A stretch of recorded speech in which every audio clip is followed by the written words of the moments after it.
오늘 국화가 있네요. 무명의 성도님께서 가을인데 교회에서도 국화를 한번 봤으면 좋겠습니다 하면서 헌금해 주셔가지고 이렇게 국화를 올렸습니다.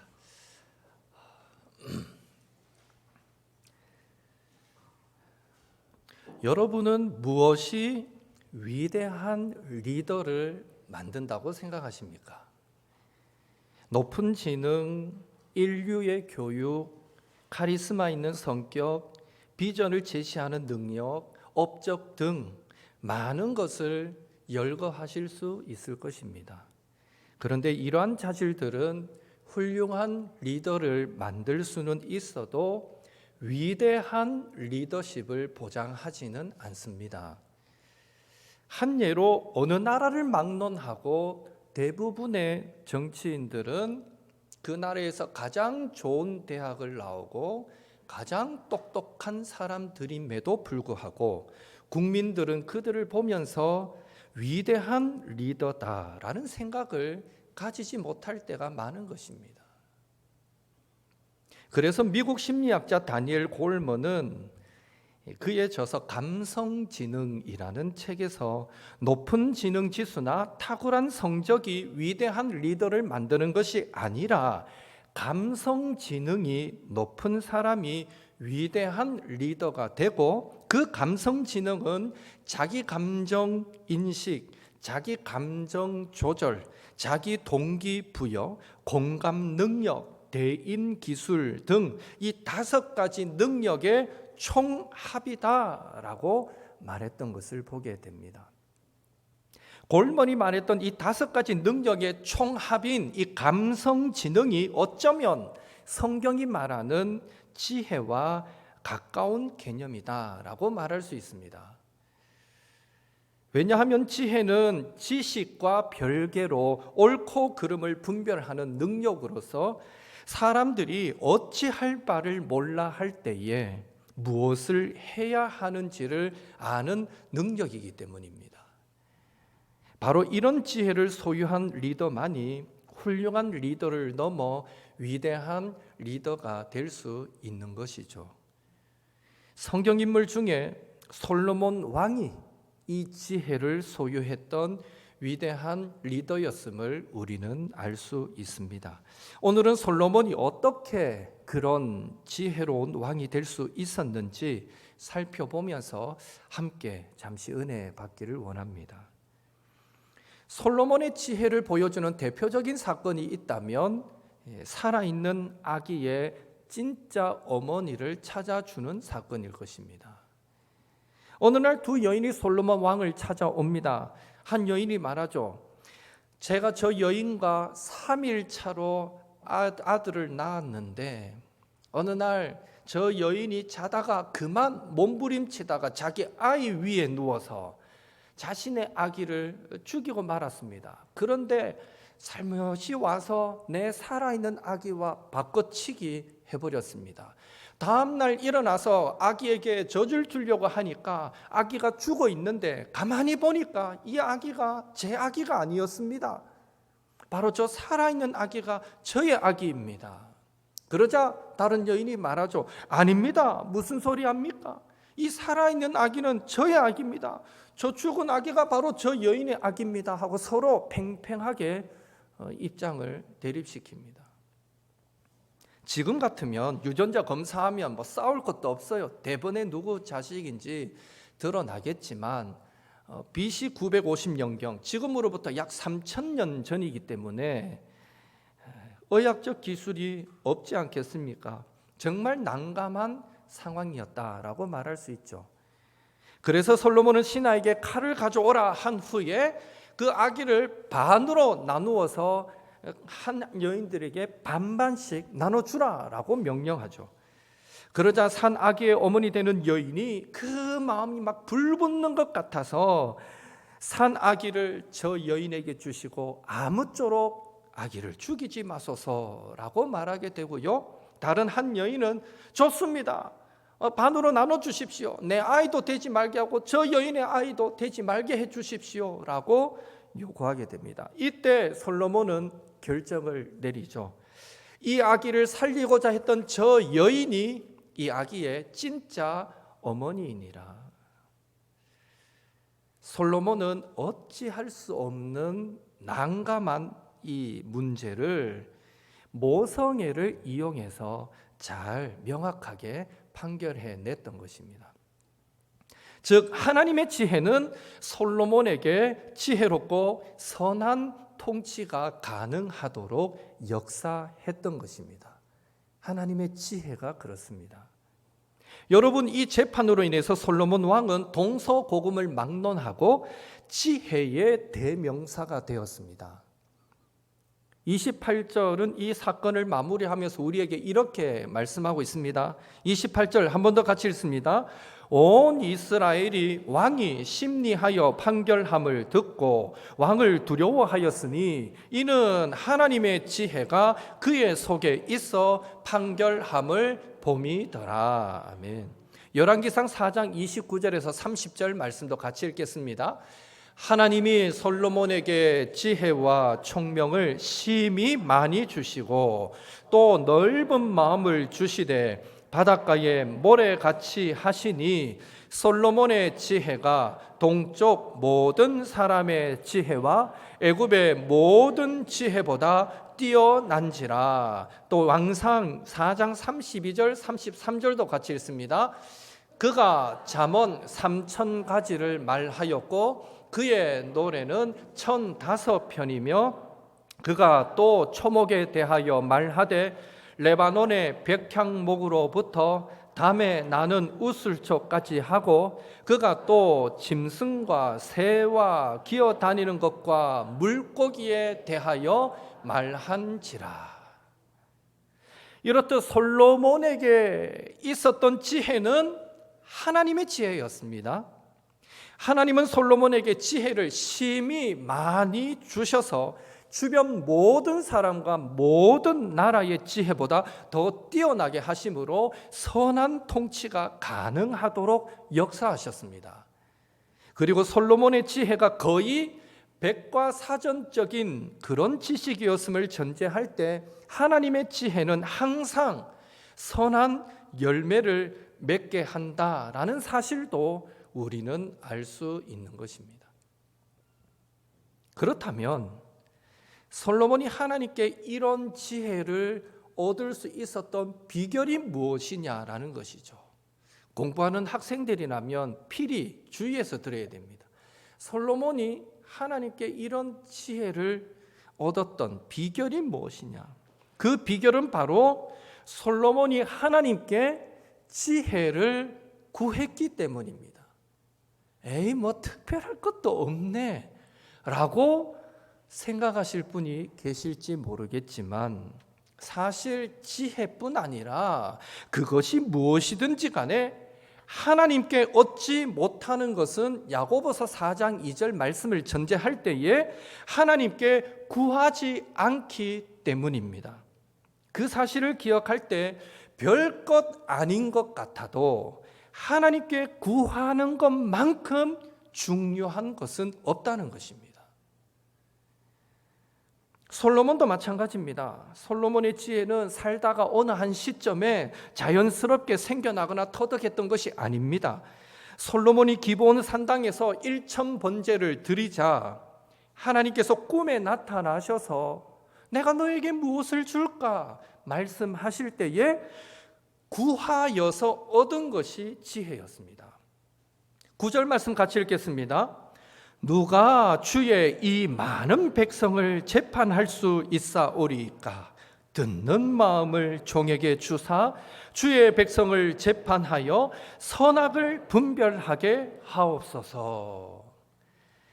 솔로몬은 하나님께 듣는 마음을 주십시오 하고 간구했고 11절에 보면 이 듣는 마음을 하나님은 솔로몬이 지혜를 구했다라고 말씀하고 있습니다. 솔로몬은 자신을 위해서 장수도 구하지 않고 부귀 영화도 구하지 않고 원수의 생명 멸하기도 구하지 않았습니다. 오직 하나님의 백성의 송사를 듣고 선악을 분별할 수 있는 지혜를 주십시오 하고 구했던 것이죠. 하나님께서 보실 때 이 얼마나 착하고 경건한 소원입니까? 얼마나 가력한 그런 소원입니까? 도무지 안 들어주실 수가 없는 간구를 하나님께 하고 있는 것입니다. 그래서 하나님은 솔로몬의 간구대로 그에게 지혜롭고 총명한 마음을 주셨고 보너스로 부귀 영화도 주셨습니다. 이렇듯 솔로몬의 지혜는 하나님께 구해서 얻은 지혜였고 그 하나님의 지혜는 실타래처럼 얽힌 인생의 문제를 푸는 열쇠가 되었던 것입니다. 오늘 우리도 이 땅을 살아갈 때 도대체 어떻게 해야 할지 알 수 없는, 왜 이런 일이 일어나는지 이해할 수 없는 고민스러운 인생의 문제를 만나게 될 때가 있습니다. 바로 그때가 장수나 부귀, 영화가 아니라 하나님의 지혜를 간절히 찾고 구할 때임을 기억하시고, 또한 최고의 지혜는 그 속에 지혜와 지식의 모든 보화가 감추어져 있는 예수 그리스도이심을 기억하셔서 어찌해야 할지 알 수 없는, 이해할 수 없는 일들을 만날 때 항상 지혜이신 예수님이 내 안에 계셔서 지혜로 역사하시고 나를 바른 길로 인도하시기를 간절히 찾고 구하시는 옥토의 성도님들 되시기를 예수님의 이름으로 축원합니다. 특별히 하나님은 똑똑한 사람들에게만 지혜를 주시는 것이 아닙니다. 야고보서 1장 5절에 너희 중에 누구든지 지혜가 부족하거든 모든 사람에게 후히 주시고 꾸짖지 아니하시는 하나님께 구하라 그리하면 주시리라 말씀합니다. 하나님은 똑똑하다고 지혜를 더 주시는 것이 아니라 스스로 지혜가 부족하다라고 느끼고 하나님께 은혜를 구하는 자에게 지혜를 주십니다. 이 사실을 믿으시고 매사에 하나님의 지혜를, 예수님의 얼굴을 구하며 살아가시는 저와 여러분이 될 수 있기를 예수님의 이름으로 축원합니다. 그렇다면 우리는 어떻게 구할 때 지혜를 얻을 수 있겠습니까? 지혜를 구하던 솔로몬의 모습을 통해서 몇 가지 비결을 배우기를 원합니다. 첫째로 솔로몬은 자신을 낮추고 겸손하게 하나님의 도우심을 구할 때 하나님의 지혜를 얻었습니다. 7절 같이 읽습니다. 나의 하나님 여호와여, 주께서 종으로 종의 아버지 다윗을 대신하여 왕이 되게 하셨사오나 종은 작은 아이라 출입할 줄 알지 못하고. 솔로몬은 자신이 왕이면서도 하나님 앞에서 출입할 줄을 알지 못하는 작은 아이와 같습니다 라고 고백합니다. 성경은 사람이 교만할 때 망하게 된다라고 말합니다. 잠언 16장 18절에 교만은 패망의 선봉이요 거만은 넘어짐의 앞잡이이니라 라고 말씀합니다. 반면에 성경은 사람이 겸손하게 될 때에 흥하게 된다라고 말씀합니다. 잠언 18장 12절에 겸손은 존귀의 앞잡이이니라, 길잡이이니라. 베드로전서 5장 5절에 하나님은 교만한 자를 대적하시되 겸손한 자에게는 은혜를 주시느니라. 그런 의미에서 솔로몬이 왕이면서도 하나님 앞에서 출입을 알지 못하는 작은 아이와 같습니다. 그렇게 자신을 낮춰 고백했던 것을 보면 그는 겸손한 자였음을 알 수 있습니다. 그리고 겸손했으니 그는 하나님께 듣는 마음, 하나님의 지혜를 구할 수밖에 없었던 것입니다. 루터가 이런 말을 했습니다. 우리는 하나님이 우리보다 강하시다는 것을 기꺼이 인정하지만 하나님이 우리보다 지혜로우시다는 데는 그렇지 못합니다. 틀림없이 하나님이 더 지혜롭다고 말하겠지만 막판에 가서는 그 말대로 행동하지 않습니다. 사람들은 하나님이 전지전능하시다는 것을 인정하면서도 결정적일 때 하나님이 우리보다 지혜롭지 못하다라고 생각해서 자기 뜻대로 자기 생각대로 행동하게 되더라는 것입니다. 이 얼마나 모순적인 행동입니까? 그런데 교만하게 될 때 믿음 따로 생활 따로의 이런 이분법적인 신앙의 모습이 자연스럽게 나타나게 된다는 것입니다. 혹시 오늘 우리에게는 이런 모순적인 신앙의 모습이 없는지요? 바라기는 교만은 사람 앞에서의 교만이 아니라 결국 하나님 앞에서의 교만이고, 그러하기에 교만은 하나님을 내 편이 아니라 나의 대적으로 만들어 버린다는 이 무서운 사실을 기억하셔서 우리 옥토의 성도들은 매사에 하나님과 사람 앞에서 겸손하여 하나님의 지혜로 충만한 삶을 살아가시기를 예수님의 이름으로 축원합니다. 둘째로 솔로몬은 사명의 마음을 쏟을 때 하나님의 지혜를 얻었습니다. 9절 같이 읽습니다. 누가 주의 이 많은 백성을 재판할 수 있사오리까? 듣는 마음을 종에게 주사 주의 백성을 재판하여 선악을 분별하게 하옵소서. 솔로몬은 일생일대에 어쩌면 한 번밖에 없을 그 절호의 기회가 왔을 때에 부귀영화나 원수의 생명 멸하기를 구하지 않고요, 왕으로서 백성의 소리를 잘 듣고 송사를 분별하는 그 사명에 몰두하고 있는 것을 보게 됩니다. 거인 같은 아버지 다윗을 이어서 왕이 된 솔로몬, 그 왕의 자리가 얼마나 큰 중압감으로 다가왔겠습니까? 큰 산과 같은 아버지였지 않습니까? 다윗, 어느 누구도 따라갈 수 없는 거성이었죠. 그를 이어서 왕이 된 그 자리가 얼마나 중압감이 컸겠고, 얼마나 솔로몬은 도망가고 싶고 피하고 싶었겠습니까? 그러나 중요한 사실은 솔로몬은 그 사명을 부담스럽다고 피하지 않고 붙들었다라는 것입니다. 그리고 사명 잘 감당하기를 위해서 하나님께 듣는 마음, 지혜를 분별하는 지혜를 구했다는 것이죠. 그랬을 때 하나님도 기꺼이 하나님의 지혜와 총명으로 응답해 주셨습니다. 하나님께서 오늘 저와 여러분에게 맡겨주신 사명은 무엇입니까? 가정에서, 교회에서, 일터에서 우리가 감당해야 될 일들이 때로는 도망하고 싶고 피하고 싶은 일들도 왜 없겠습니까마는, 그것이 하나님께서 맡겨주신 사명이라면 우리도 솔로몬처럼 피하지 말고 하나님께 지혜를 구하면서 끝까지 아름답게 감당할 수 있게 되기를 예수님의 이름으로 축원합니다. 셋째로 솔로몬은 감사함으로 하나님의 지혜를 얻었습니다. 15절 같이 읽습니다. 솔로몬이 깨어보니 꿈이더라. 이에 예루살렘에 이르러 여호와의 언약궤 앞에 서서 번제와 감사의 제물을 드리고 모든 신하들을 위하여 잔치하였더라. 왕이 된 솔로몬은 기브온에서, 우리 읽었던 구절 앞서서 기브온에서 1000번제를, 즉 1000번의 감사의 제사를 하나님께 드렸고, 그 결과로 꿈에 하나님이 그에게 나타나 주셨던 것입니다. 여기서 솔로몬이 꿈에서 하나님을 만났다라는 것은 오늘날 우리가 자면서 꾸는 그런 단순한 꿈이 아닙니다. 솔로몬 당시는 우리처럼 기록된 계시인 하나님의 말씀 성경이 완성되기 전이므로 하나님께서 시간과 공간의 제약을 받지 않으시고 자기 백성에게 나타내시는 수단으로 꿈을 사용하셨습니다.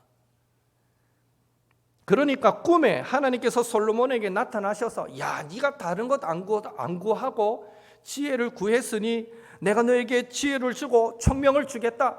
그리고 너 더불어서 부귀와 장수도 너에게 주겠다. 그리고 네 날도 길게 만들어 주겠다라고 하신 말씀은 단순한 꿈이 아니라 실제로 하나님께서 솔로몬에게 나타나셔서 주셨던 말씀으로 우리는 이해해야 하는 것입니다. 그러니 솔로몬은 그 말씀을 받고 예루살렘으로 돌아와서 다시 번제와 감사의 제물을 드렸고 심지어 신하들을 위해서도 잔치를 베푸는 모습을 보게 됩니다. 이렇듯 하나님은 감사하는 자에게 더 많은 감사를 할 수 있도록 역사하는 분이십니다. 사랑하는 성도 여러분, 오늘 우리가 살아가는 사회는 불만 사회, 감사 제로의 사회라고 말하기도 합니다.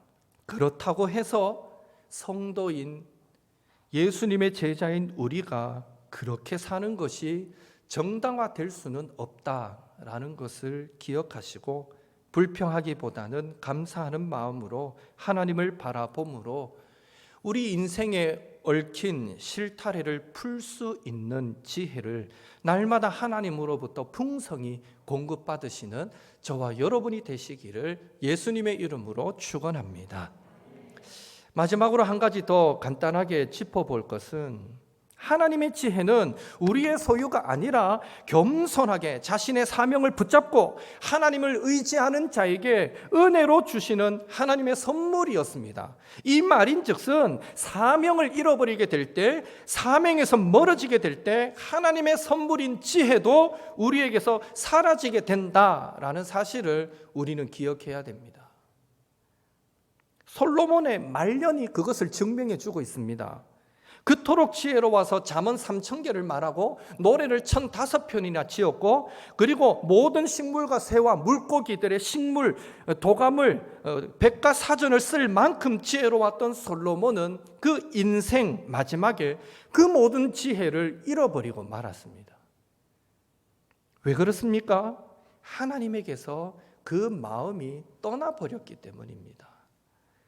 열왕기상 11장 4절 6절 솔로몬의 말년을 이렇게 기록합니다. 함께 읽겠습니다. 솔로몬의 나이가 많을 때에 그의 여인들이 그의 마음을 돌려 다른 신들을 따르게 하였으므로 왕의 마음이 그의 아버지 다윗의 마음과 같지 아니하여 그의 하나님 여호와 앞에 온전하지 못하였으니 이는 시돈 사람의 여신 아스다롯을 따르고 암몬 사람의 가증한 밀곰을 따름이라. 솔로몬이 여호와의 눈앞에서 악을 행하여 그의 아버지 다윗이 여호와를 온전히 따름같이 따르지 아니하고. 열왕기상 11장 9절 10절에 보면 더 기가 막히는 말씀이 나옵니다. 또 같이 읽습니다.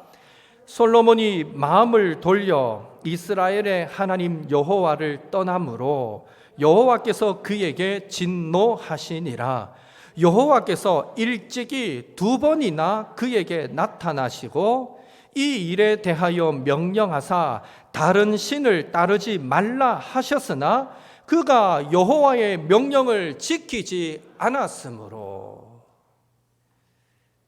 솔로몬이 처음에 왕이 되었을 때는 하나님 앞에서 스스로 나는 작은 아이입니다 라고 고백하면서 듣는 마음을 지혜를 구할 만큼 겸손했는데 말년의 솔로몬은 하나님께서 직접 2번이나 나타나셔서 너 이러면 안 돼 라고 말씀하심에도 불구하고 불순종하여 하나님의 진노를 사고 말았다라는 것입니다.